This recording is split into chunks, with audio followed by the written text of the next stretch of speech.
Take your camera off of automatic mode. Automatic mode ain't it. Say it with me. We don't chase, we attract, all right? What you can see yourself growing in, what you actually enjoy, the better, okay? You wanna figure that out as soon as possible. What's up, y'all? Flat morning. Welcome back to a new video. Hope you're all doing well, okay? This video is about 5 things that I wish I knew before I became a photographer, all right? So if you're just starting out in the craft, these are 5 things that you strongly wanna consider before you start to move forward and grow as a photographer, all right? So don't go nowhere. Now, number 1 is simple. Take the time to get great at photography, all right? No rush. Don't compare yourself to anyone else.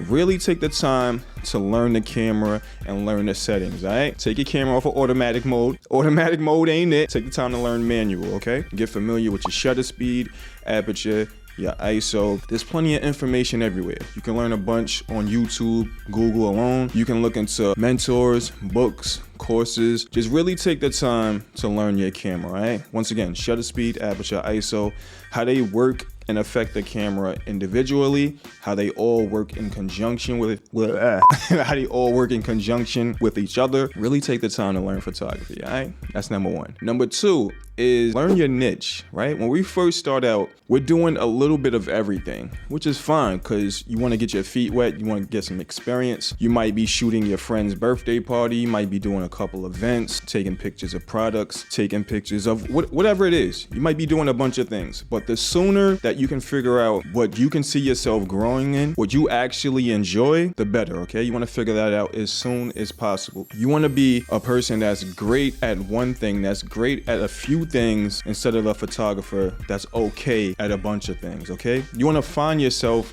as a photographer, and the sooner you can do that, the better, all right? So 3rd is tailor the gear that you invest in over time according to your niche, all right? You want to get weapons, you want to get gear that complement what you're doing, all right? If you're a plumber and you don't need a fishing rod, right? That don't service him. Like, that's not his weapon of choice. For example, if you shoot events, you might want to get a versatile lens like a 24-70. You don't need a 900mm lens that may be great for wildlife, but that doesn't do anything for your niche, right? A lot of famous photographers get like sponsorships and stuff and videos on YouTube. So everyone is shoving gear down your throat, and it might feel like the cool thing to do, but realistically, that ain't it. All right. So once you figure out your niche, tailor the gear that you invest in over time according to your niche. All right. That just makes sense, and you'll save a lot more money. Number 4, and I feel like this is the most important, is learn the business side of photography. When we first start out, we get caught up in the art form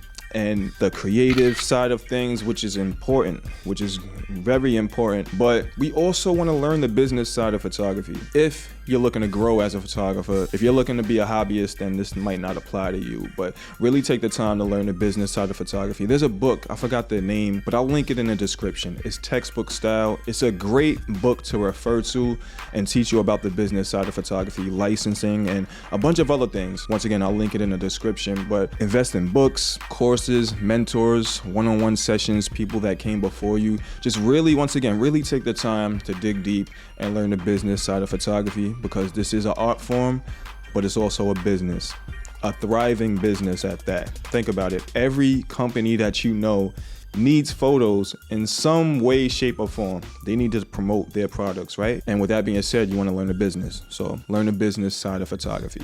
And number 5, which is kind of a bonus, how can I word this? Don't come off desperate for photo shoots. Rather, I would say, over the course of time, you want to put yourself in a position where you attract clients instead of chasing clients, right? You don't want to be the person that chases people for photo shoots, chases people for work, chasing clients. Put yourself in a position where you attract the kind of client that you want. And you do this by everything that I previously mentioned: building a great portfolio, getting great at photography, presenting yourself great, like building a website, and ultimately putting yourself in a position where you built a great skill over time. Your work looks great, very presentable, very professional, and you attract the kind of client that you want, right? By putting yourself in front of them instead of chasing them, right? We're not chasing them, we attract, all right? Say it with me. We don't chase, we attract, all right? But once again, this is just 5 simple things that I wanted to share, 5 things that I wish I knew when I first started out doing photography, all right? So let me know your thoughts. Leave me some feedback in the comments. If you enjoyed this video, just simply give it a like. Would highly appreciate it, all right? And I'll see you guys at the next video.